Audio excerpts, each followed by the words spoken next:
নমস্কার, আমি জয়া। আমরা একটা নতুন সিরিজ শুরু করছি। আজ 28শে জুন রোববার স্টার্ট করলাম গরম কাঢ়া খেয়ে। তারপর ব্রেকফাস্টে নিলাম সেদ্ধ ডিম আর ব্রাউন ব্রেড, সাথে চা। এদিকে প্রত্যুষা নিজের খেলায় ব্যস্ত। ওর বাবা একটা স্টিকার বই দিয়েছে, আজকেই সব স্টিকার শেষ করবে ঠিক করেছে।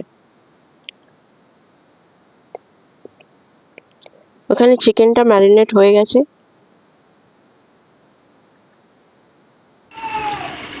কি হচ্ছে এখানে? এখন পেঁয়াজ দেওয়া হলো তেলে।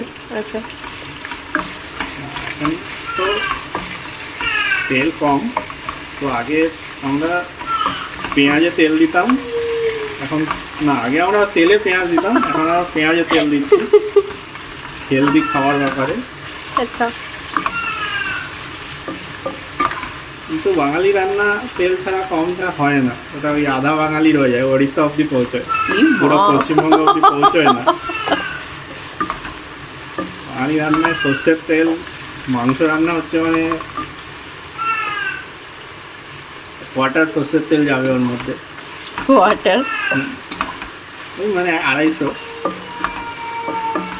তেলটা পরে মাংসটা রান্না হয়ে গেলে তেলটা পুরো উপরে ভেসে আসবে, তো সেটা হলো আসল মাংসের স্বাদ।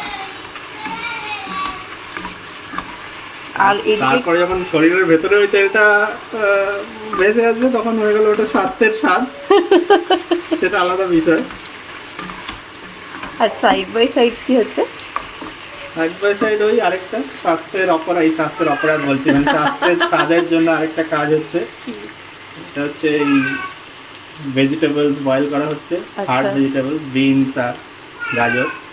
আচ্ছা, তারপরে এর মধ্যে একটু মাংস বয়েল করা হবে, তারপর সব কিছুকে স্টার ফ্রাই করা হবে। আচ্ছা। কিছুটা মানে স্বাস্থ্যের থেকে শরীর স্বাদের ব্যাপার দেখার জন্য। কিন্তু আজকে তো রবিবার। হ্যাঁ, এখন রবিবার সোমবার সব একই হয়ে গেছে। রবিবার দিনে এরকম স্বাস্থ্যকর খাবার খেতে হবে কি? স্বাস্থ্য যদি চলে গিয়ে থাকে তাহলে তো স্বাস্থ্য ফেরানোর জন্য করতেই হবে, নাহলে স্বাস্থ্য তো পুরো একদম বন্দে ভারত ধরে বেরিয়ে পড়বে, তো কোনো ইয়ে নেই। তো ওই জন্যই স্বাস্থ্যকে একটু এখন ফেরত আনতেই হবে। আচ্ছা। আর এখানে আলু আলু ইয়ে হচ্ছে, আলু ভাজা হচ্ছে, বাঙালির মাংসের ঝোলের ইমোশনাল আলু। এটা কার জন্য হচ্ছে? এই মাংসটা কার জন্য হচ্ছে? এটা মাংস খাবে যার এখন স্বাস্থ্যের কোনো সমস্যা নেই, সেই বাঙালি বাচ্চা খাবে। আচ্ছা, ঠিক আছে, ভালো। দুপুরে স্টার ফ্রাইটার সাথে আমরা খাচ্ছি মিলেট খিচুড়ি। এই খিচুড়িতে চাল ব্যবহার হয়নি, তার বদলে লিটল মিলেট ইউজ করেছি।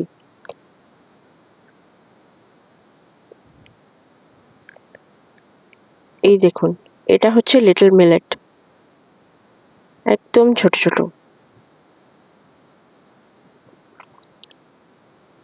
আমাদের লাঞ্চ প্লেট রেডি। দুপুরটা কাটালাম কালকের ম্যাচগুলোর হাইলাইট দেখে।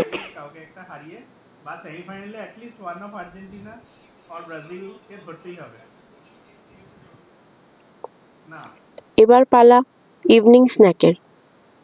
আম আর কিছুদিন হয়তো পাওয়া যাবে, তাই আজ গ্রিক ইয়োগার্টের সাথে আম দিয়ে সারলাম আমাদের ইভিনিং স্ন্যাকটা। আমাদের ব্লগ দেখার জন্য অনেক ধন্যবাদ। এইভাবে পাশে থাকুন, একটা লাইক করে